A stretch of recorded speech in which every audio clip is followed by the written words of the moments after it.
i7 ગુજરાતનો અવાજ। નમસ્કાર દર્શક મિત્રો, i7 ન્યૂઝ ગુજરાતીની સાથે હું છું આપની સાથે પાયલ બામભણિયા। તો જોઈએ આજના મહત્વના સમાચાર। અરવલ્લી જિલ્લાના મોડાસા તાલુકાના ટીટોઈથી નેપાળ પ્રવાસ અર્થે ગયેલ પરિવારને નેપાળમાં ફસાયો હોવાની વિગત પ્રાપ્ત થઈ।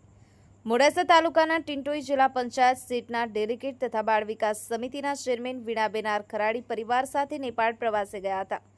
નેપાળમાં આંદોલનકારીઓ દ્વારા આંદોલનની પરિસ્થિતિ બેકાબૂ થતા પરિવાર નેપાળમાં ફસાયો હતો। વીણાબેન ખરાડી અરવલ્લી જિલ્લા કલેક્ટરના સંપર્કમાં છે, છતાં હોટલમાં સુરક્ષિત છે અને રહેવા જમવાની કોઈ તકલીફ નથી તેમ જણાવે છે। નેપાળમાં જે પ્રકારે સ્થિતિ છે તે જોતા વીણાબેનના વતનમાં પણ પરિવાર ચિંતાતુર બન્યો છે। બિહારના ડ્રાઈવર તથા વીણાબેનના પરિવારના 4 સદસ્યો સહિત 5 લોકો ફસાયા છે। ટીટોઈ ગામના સરપંચ પ્રદીપભાઈ પટેલ નેપાળ ગયેલ પરિવારની ચિંતા વ્યક્ત કરી બનતી તમામ મદદની કોશિશો કરાશે તેમ જણાવ્યું હતું। બ્યુરો ચીફ કૌશિક સોની, i7 ન્યૂઝ ગુજરાતી, અરવલ્લી। સરપંચ સાહેબ, આપણે નેપાળમાં હાલ ટીટોઈનો પરિવાર ત્યાં ફરવા ગયેલો છે, તો આ બાબતની પ્રતિક્રિયા શું છે હાલની?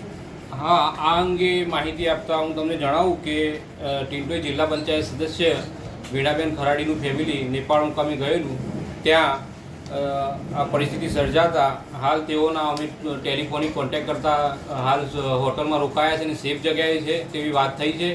આ બાબતે અમે જિલ્લા અને તાલુકા પ્રશાસનને વાત કરી અને જે તે એમના ફોન કોન્ટેક્ટ નંબરો આપ્યા છે અને હાલ સેફ વાતાવરણમાં અને સેફ જગ્યાએ છે, ત્યાં જે રહેવાની અને જમવાની સગવડ તેમને હાલ પૂરતી મળી રહેલ છે। આપ સરપંચ તરીકે આપની પ્રતિક્રિયા અત્યારે હાલની કેવી રહેશે?